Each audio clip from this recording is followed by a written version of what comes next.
Nobody was filming him that morning because they thought he was special. They were filming him because they were afraid.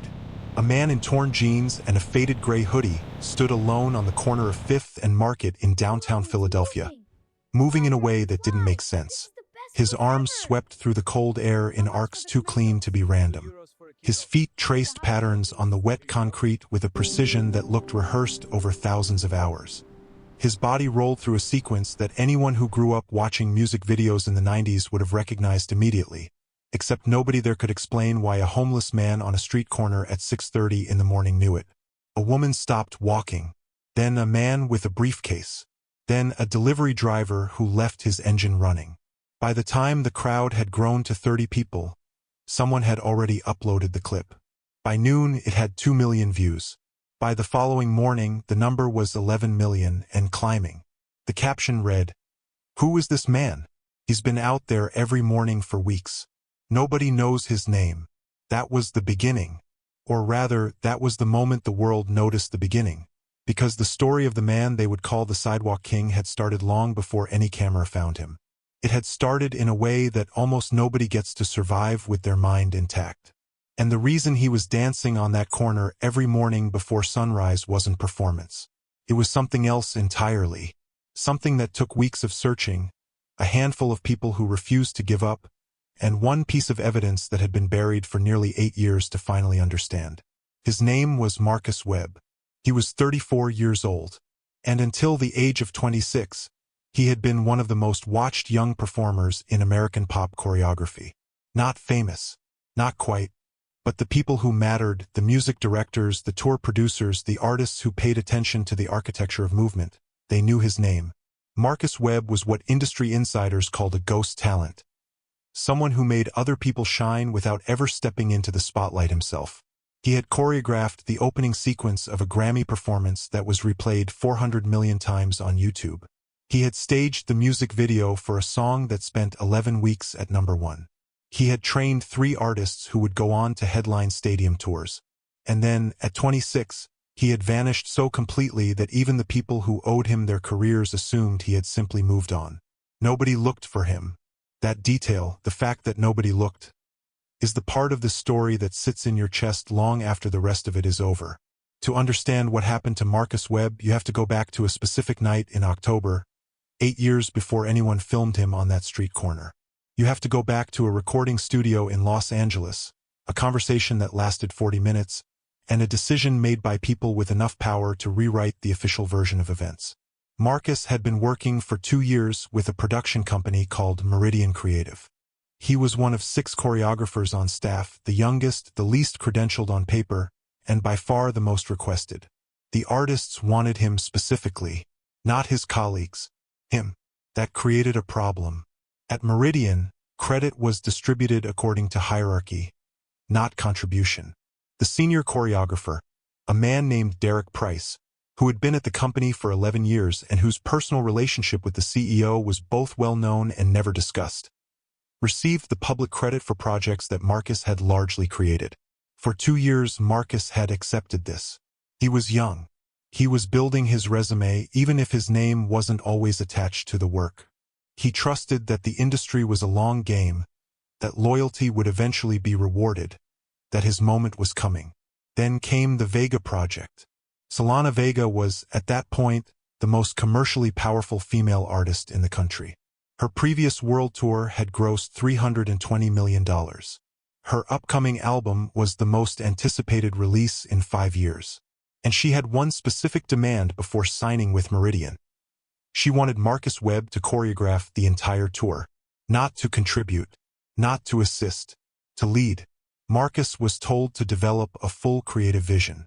He worked for 4 months, essentially without sleeping, building something that everyone who saw the initial presentations described as unlike anything they had encountered. He developed a language of movement specific to Vega's voice and stage presence. He designed sequences that used the full architecture of arenas. He wrote a 112-page document outlining the conceptual framework. Then Derek Price took his name off it. In the final proposal submitted to Vega's management, every reference to Marcus had been replaced with Price's name. Marcus was listed in the credits as additional movement consultant. The contract, worth $4.3 million, was structured to flow entirely to Price. When Marcus confronted the CEO, a man named Arthur Linnell, he was told that this was how the business worked, that his contributions were owned by Meridian, that he should be grateful for the experience, that if he made noise about this, it would be the last work he ever found in the industry. What happened next was the part the official record got wrong. Marcus didn't threaten anyone. He didn't go to the press. He went to an attorney. What he didn't know, what no one told him until it was too late, was that the attorney, a man named Roland Hicks who had been recommended to him by a colleague, had a prior relationship with Arthur Linnell's family. The consultation that Marcus believed was confidential was not. Within 48 hours, Meridian had moved to neutralize the situation. Legal documentation was filed claiming that Marcus had attempted to solicit proprietary materials for use with a competing firm. It was false. It was also detailed, officially witnessed, and submitted before Marcus had any opportunity to respond.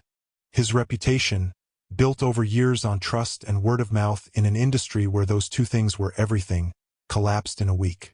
The Vega tour went forward without him.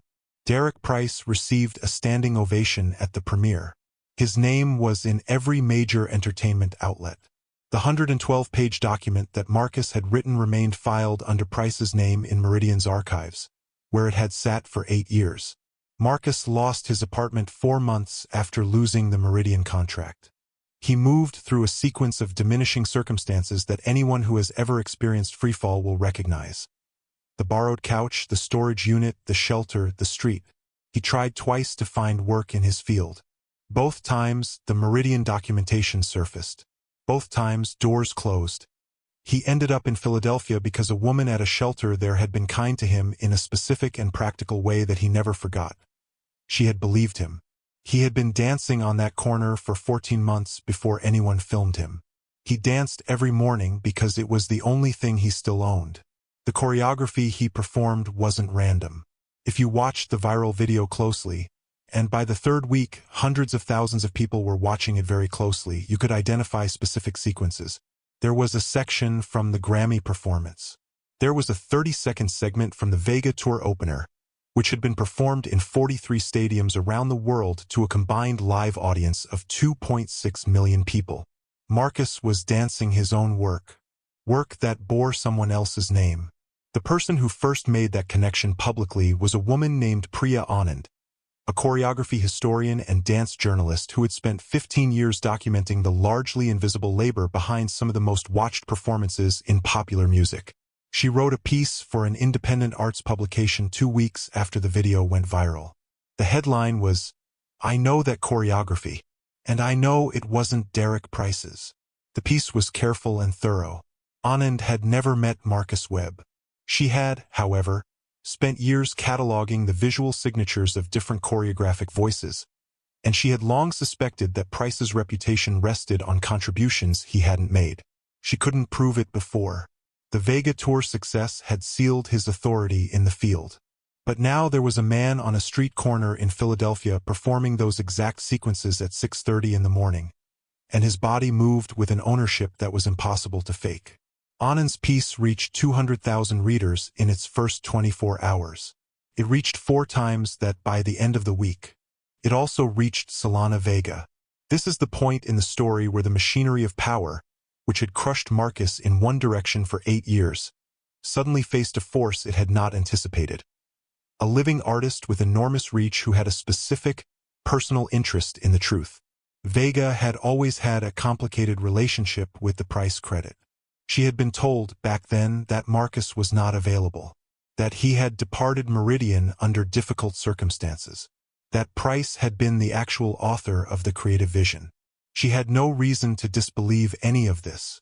She was managing an album launch, a world tour, and the particular kind of exhaustion that comes with being the most watched woman in popular music. But she had always danced the sequences as if they came from something specific. Something that fit her in a way she couldn't quite account for. When she read Anand's piece, she didn't issue a public statement. She did something quieter and more consequential.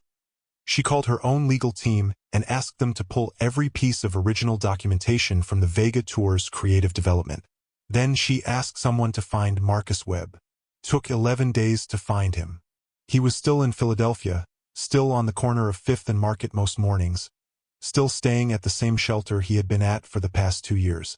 The woman who found him was a social worker named Camille Ortiz who had been coordinating with Vega's people quietly, moving carefully to avoid the situation becoming a media spectacle before Marcus had any chance to understand what was happening. Camille sat with Marcus for 4 hours on the first afternoon. She didn't lead with Vega's name or with any mention of the viral video. She asked him about his work. She asked him what he had built. He told her about the 112-page document. He told her about the 4 months of development. He told her, in specific and precise detail, about sequences that existed nowhere on public record except in his own memory and in the bodies of dancers who had learned them from him.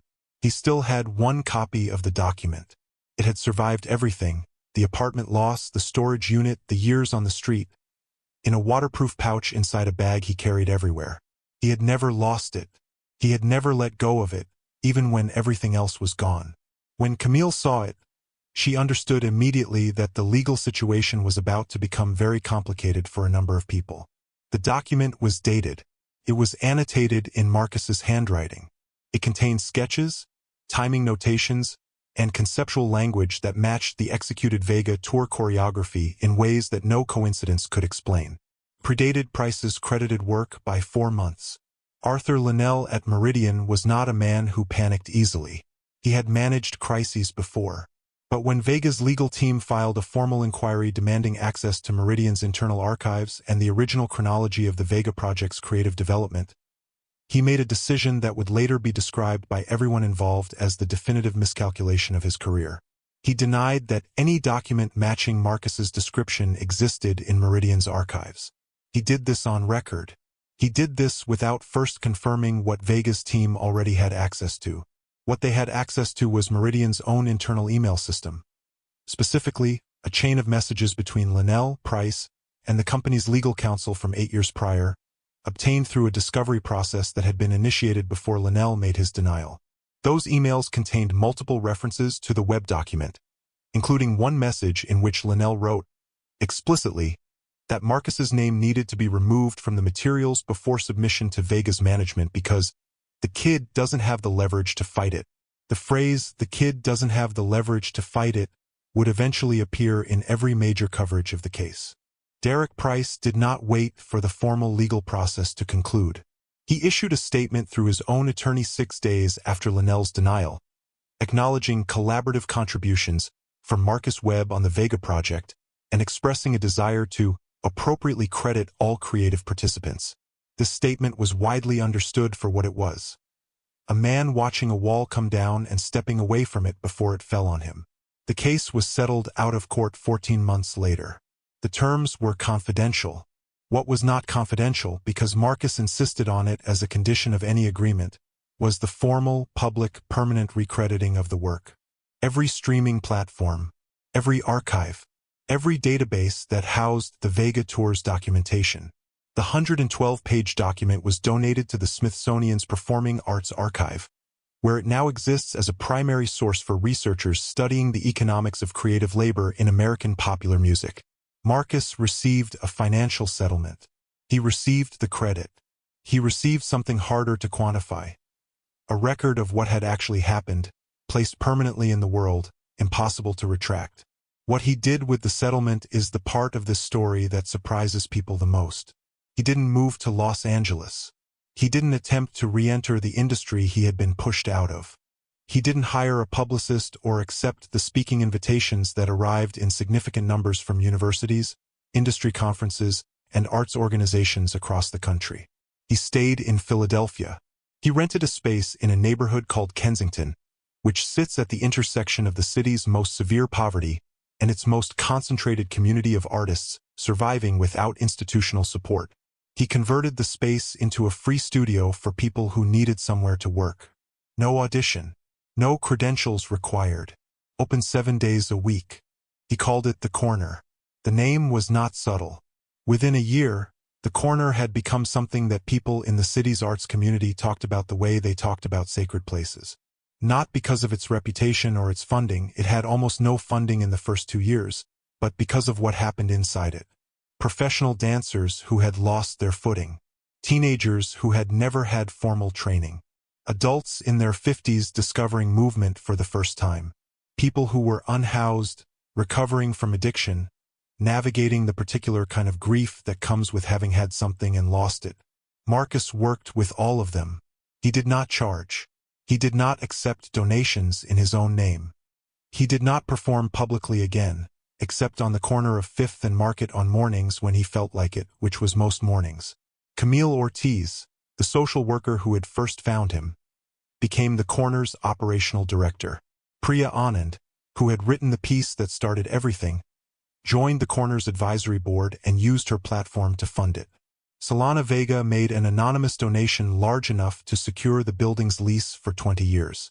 The anonymity lasted approximately 6 weeks before someone in Vega's organization mentioned it off the record. Arthur Linnell left Meridian Creative 18 months after the settlement. The company restructured under new leadership and issued a formal statement acknowledging failures in its historical crediting practices. Derek Price has not held a creative leadership position in the entertainment industry since his statement. Roland Hicks, the attorney who had shared Marcus's confidential consultation with Linnell, surrendered his law license in a disciplinary proceeding brought by the Pennsylvania Bar Association. Marcus was asked, in an interview conducted for a documentary that was later screened at 2 major film festivals, whether he felt that the outcome was justice. He thought about the question for a long time before answering. Justice would have been not losing 8 years, he said. What happened was more like correction. The record got corrected. That's different. But it's also not nothing. He paused. The people who come to the corner, some of them are going through something that doesn't get corrected. The system doesn't decide to give them back what it took. They don't have a document in a waterproof pouch. They just have themselves. He paused again. That's why I stay here. Because I got lucky. And luck is not a framework. The documentary's most watched segment is a 9-minute sequence filmed in the corner on an ordinary Tuesday afternoon. Marcus is teaching a group of 12 people a phrase of movement. The group includes a 16-year-old who has never danced before, a 47-year-old woman who used to perform professionally before her life collapsed in a way that the documentary does not detail, and a man in his late 20s who is 3 months out of a shelter and hasn't spoken much to anyone in weeks. By the end of the sequence, all 12 people are moving together. The movement is clean. It's specific. It has the signature quality that Priya Anand first noticed in the viral video, the sense that every gesture knows exactly where it's going, that the body is operating from a certainty that goes all the way down. At one point, Marcus watches the group and you can see something happen in his face. It isn't quite a smile. It's something underneath a smile. Something that takes years to arrive and has the specific texture of things that were nearly lost. The corner of 5th and Market is still there. The shelter where Marcus stayed for 2 years has since expanded, partly through funding coordinated by the corner's network. The woman who worked there and first believed him is now the shelter's executive director. Marcus still dances on that corner most mornings. He arrives before sunrise. He doesn't announce it. There is no schedule, no social media post, no moment designed for the camera. Sometimes people stop and watch. Sometimes nobody does. Either way, the movement is the same. Precise. Deliberate. Carrying everything it was built to carry. Still there. Still his.